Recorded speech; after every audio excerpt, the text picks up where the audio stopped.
Find the current and voltages in the circuit below.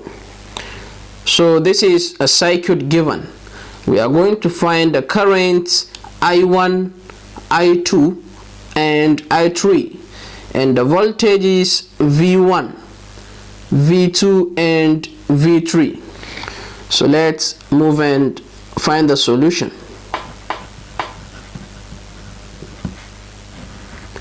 Solution. First, by taking the first loop, we have as I1, then we have minus 5 volt,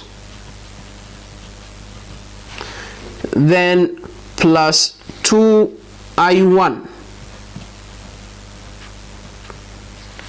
then plus 8I2.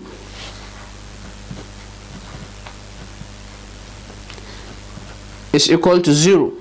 That is for the first loop. Then minus 5b plus 2 into, we know that for using KCL, I1 is entering inside the node and I2 is flowing away from the node, and I3 still is flowing away from the node.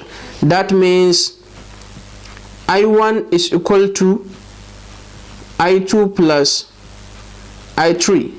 So substituting this value inside this equation 1, we have minus 5 volt plus 2, I is this much, that is I2 plus I3, then plus 8I2 is equal to 0. We have minus 5b plus 2 times I2, 2I2 plus 2 times I3, we have 2I3, then plus 8I2 is equal to 0.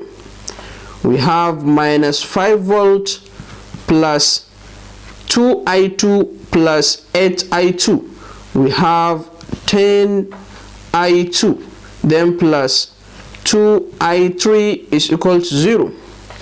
So this means 10I2 plus 2I3 will be equal to 5. This is equation 2. This is equation 1. So now at loop 2, that is I2, we have minus 8I2 minus 8I2, then plus 4I3 plus 4I3, then minus 3. Minus 3 is equal to 0. This means we have minus 8I2 plus 4I3 is equal to 3. This is equation 3. So now by taking equation 2 and equation 3 and solved by Cramer's rule, the equation 2 is 10I2 plus 2I3 is equal to 5 as the equation 2, and the equation 3 is minus 8I2 plus 4I3 is equal to 3 as the equation 3. So now we are going to put this system of equations into an augmented matrix. We have 10, 2, minus 8 and 4, then I2 and I3, which is equal to, the constant value is 5 and 3. So always when solving an equation in this form, a form of matrix, so this is the first row and this is the second column. But when we can look at the first numbers in the first row and in the second row, we can see that the first number in the second row is smaller than the first number in the first row. So we are going to exchange the system. This row will be in row 1 due to this small number, and this row will change to row 2 due to this bigger number. So that means this form will be -8, 4, 10, 2, and the i's will also change. I3, I2, which is equal to the constant values 2 will change, 3 and 5. So now we are going to solve this by Cramer's rule. We are going to first find the determinant of this match. That means we have -8 times 2 minus 10 times 4, which is equal to -8 times 2 is -16. Then -4 times 4 is -40. That means we are having -16 minus 40, that is -56 as our determinant.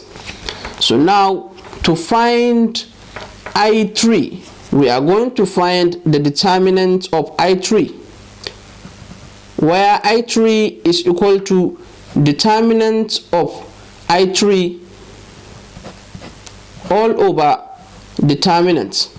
So first we are going to find the determinant of I3, and to find the determinant of I3, this is the line of I3 and this is I2.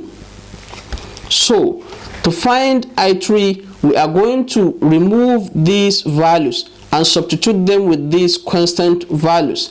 That means the determinant of I3 will be equal to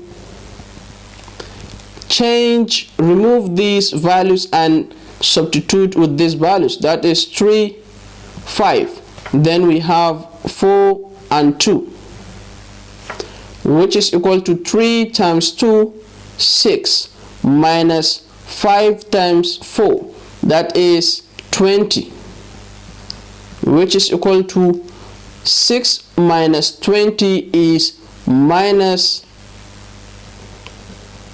14.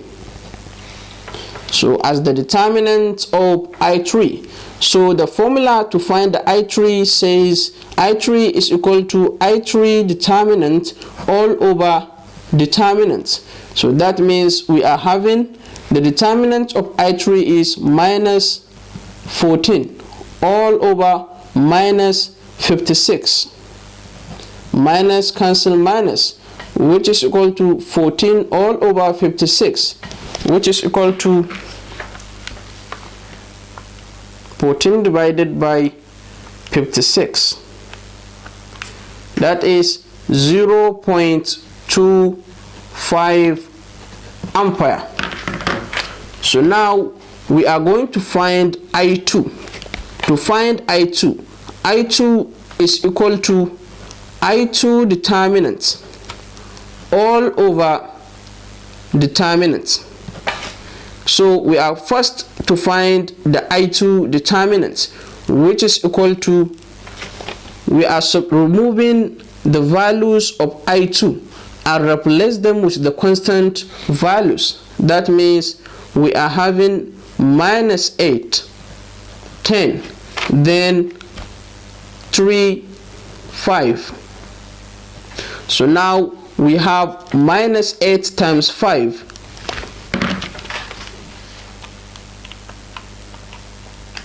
That is minus 40, minus 10 times 3, 30. That means we are having minus 40 minus 30, that is minus 70. So now I2 will be equal to, the I2 determinant is minus 70 all over the determinant is minus 56. Minus goes with minus. We are having 70 divided by 56.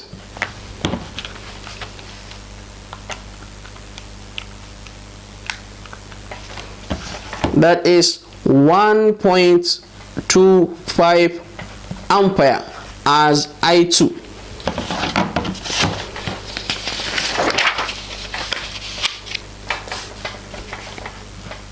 I3 is equal to 0.25 ampere and I2 is equal to 1.25 ampere. 1.25 ampere. So from equation 1, which says I1 is equal to I2 plus I3, I1 is equal to I2 plus I3, we are to obtain I1. Since we have I2 and I3, this implies that I1 is equal to I2, that is 1.25 plus I3 0.25. Therefore I1 will be equal to